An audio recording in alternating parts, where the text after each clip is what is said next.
¿Qué dice el principio de continuidad o principio de flujo constante en una cañería?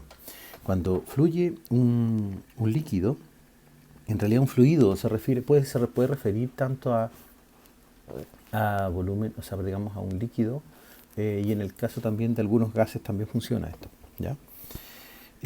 Dice lo siguiente, que por ejemplo, si yo tengo por una cañería, ¿no es cierto?, que de la cual conocemos sus secciones, es decir, su área transversal, supongamos una cañería cilíndrica, ¿ya? Y está fluyendo un fluido, ¿ya? Hablemos de líquido, ya está fluyendo un líquido, por ejemplo, a una cierta velocidad, ¿ya? Y este es el área, es decir, tenemos una velocidad uno y un área uno. Por este otro sector, ¿no es cierto?, vamos a tener si el área se mantiene, o sea, tenemos un área 2 y son iguales, ¿no es cierto?, entonces el volumen va a ser el mismo, ¿ya? Los volúmenes, o sea, la velocidad, perdón, el volumen, la velocidad a la que fluye es la misma, ¿ya? Pero el principio de continuidad o de flujo constante que se llama, ¿no es cierto?, nos dice que primero tenemos que aclarar qué es lo que es el flujo, ¿ya? El flujo, ¿no es cierto?, es la cantidad de volumen, en este caso de líquido, que pasa por unidad de tiempo, ¿ya? Aquí por tiempo, volumen por tiempo. Entonces, por ejemplo, un ejemplo de flujo sería, por ejemplo, 30 litros partido por minuto, por ejemplo. ¿No es cierto? Eso significa que pasan 30 litros en un minuto, ¿ya? O, por ejemplo, en un río podrían ser, por ejemplo, hablando de lo mismo, por ejemplo, 15 metros cúbicos, ¿ya? Partido por segundo, por ejemplo. ¿Ya? Significa que pasan 15 metros cúbicos de agua, es decir, 15 cubos de un metro cada uno, de un metro por un metro por un metro, ¿no es cierto? Y todo eso pasa junto en un segundo, por cada segundo, ¿ya? Ese es el flujo, ¿ya? Es un razonamiento por cociente, si ustedes se dan cuenta, ¿ya? También la sangre, por ejemplo, cuando está con un pulso normal, ¿no es cierto? Un pulso en reposo, 60 pulsaciones por minuto o algo así. Entonces también hay un flujo de sangre por las venas, ¿no? Lo desconozco, la verdad. Pero este principio de continuidad, ¿no es cierto?, también se aplica cuando hay cambios de sección. O sea, supongamos eh, que tenemos esta situación, que la sección transversal de la tubería por la que está circulando ¿cómo se llama?, el líquido, ya, el fluido, disminuye. Entonces, aquí supongamos que tengo un volumen grandote y aquí tenemos un volumen chiquitito, ¿ya? Y aquí tenemos perdón, dale con volumen. Tenemos una velocidad grande y una velocidad pequeña. Y aquí tenemos un área grande y aquí un área pequeña, ¿ya? Cuando yo disminuyo el área, ¿no es cierto?, Eh, lo que tiene que ocurrir, al contrario de lo que puse yo aquí, ¿ya? Yo me adelanté y puse la velocidad, ¿no es cierto? Lo que tenía que poner aquí es que si yo disminuyo, o sea, bajo el área transversal y tengo cierta velocidad, entonces la velocidad tiene que aumentar, ¿ya? ¿Por qué? Porque y aquí vamos a dibujar entonces una velocidad chiquitita, ¿vale? ¿Ya? Vamos a poner aquí una velocidad chiquitita. ¿Ya? Cuando el área es grande, la velocidad puede ser chica, y cuando el área es chica, la velocidad tiene que ser grandota.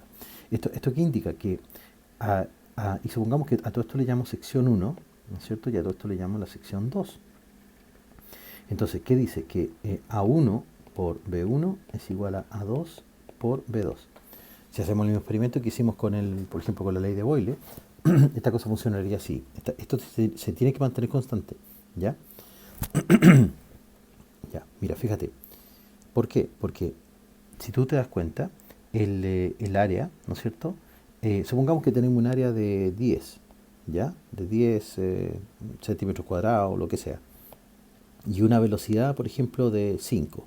Eso me da 10 por 5 serían 50. Por tanto, si yo, por ejemplo, disminuyo el área de 10 a 5, entonces ¿quién tendría que aumentar la velocidad? Y tendría que ser exactamente 10 para que se mantenga este valor de 50. ¿Ya?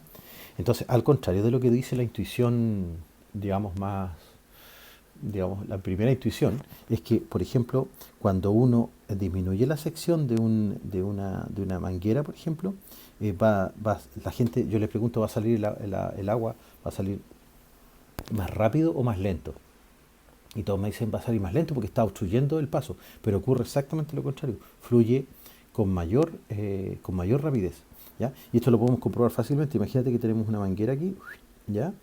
Y, eh, y el chorro, ¿no es cierto?, de la manguera cae ahí, ¿estamos? Si tú en la misma manguera le disminuyes a la mitad, por ejemplo, tapas el agujero con el dedo, ¿no es cierto? Lo disminuyes a la mitad, el chorro va a caer mucho más lejos. Ese experimento ustedes lo pueden hacer de manera muy sencilla en sus casas, ¿ya? Ya, pero, profe, ¿y ahora qué tiene que ver lo que usted me habló del flujo, ya, con el principio de continuidad? Porque aquí en el flujo nosotros vemos volumen partido por tiempo, ¿no es cierto? Y por acá vemos área y velocidad. Mira, esta es la magia de las matemáticas. Por eso son tan lindas las matemáticas. Porque nosotros conocemos esto desde el punto de vista experimental, lo experimentamos, digamos, lo podemos verificar, ¿ya? Pero fíjate, de la matemática se desprende lo siguiente, mira, fíjate, si nosotros tenemos que área, ¿no es cierto? El área, vamos a anotarlo así, ¿no? Es como que área por volumen se mantiene constante, perdón, dale con área por volumen, área por velocidad se mantiene constante, ¿ya?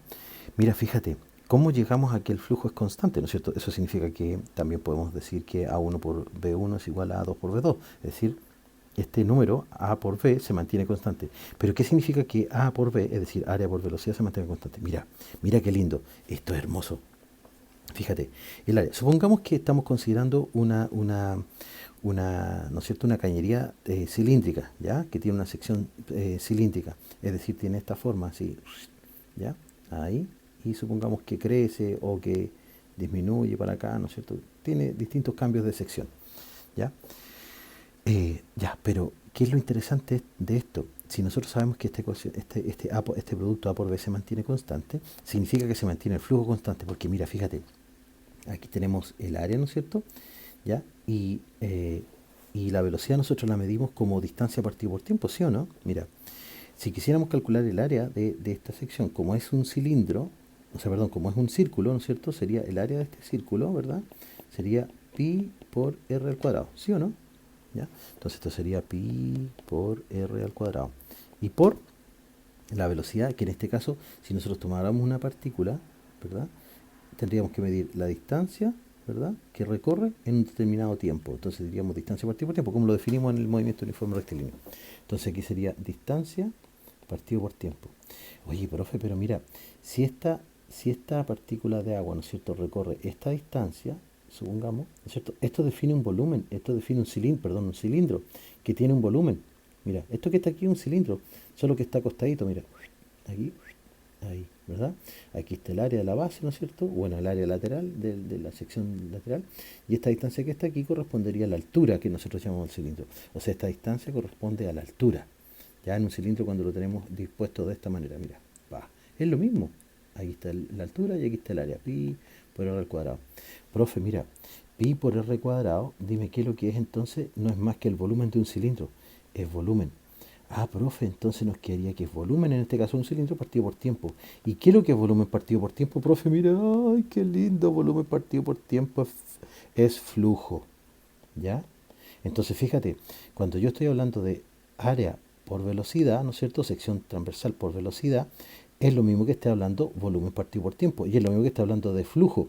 Por lo tanto, aquí A1 por B1, ¿no es cierto?, va a tener un flujo, y A2 por B2 va a tener otro flujo. Es decir, el flujo 1 tiene que ser igual al flujo 2. El flujo se mantiene, el flujo es constante. ¿Y sabes cómo lo podemos verificar? Mira, un día haz este experimento. Eh, Toma una manguera, ¿no es cierto? ¿Ya? Y llena algún recipiente de un volumen conocido y ve cuánto tiempo se demora en caer en llenarse el recipiente. Entonces, por ejemplo, suponte tú que, por decir, voy a decir algo bien burro, ¿ya?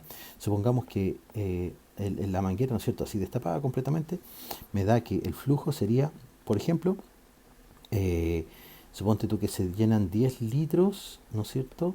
Y se demora 2 minutos. Entonces hacemos la división y nos quedaría que el flujo serían 10 partido por 2, serían 5 litros partido por minuto. Después hace de nuevo el experimento, ¿no es cierto? Y tapa la manguera, ¿no es cierto?, a la mitad. Aquí, la mitad nomás. ¿Ya? Va a salir más acá, va a tener que poner el balde más acá, ¿no es cierto? Y calcula el flujo de nuevo. Suponte tú que, o sea, y te vas a dar cuenta que a pesar de que sale más rápido el agua, van a volver a caer 10 litros, ¿no es cierto?, en 2 minutos. O sea que el flujo de nuevo va a ser 5 litros por minuto. ¿Por qué? Porque ya lo demostramos. El flujo es constante. ¿no es cierto? Claro que hasta ciertos parámetros más. Si tú tapas mucho el hoyito y sale un hilito de agua, esto no va a resultar. Pero digamos, en ciertos rangos sí funciona.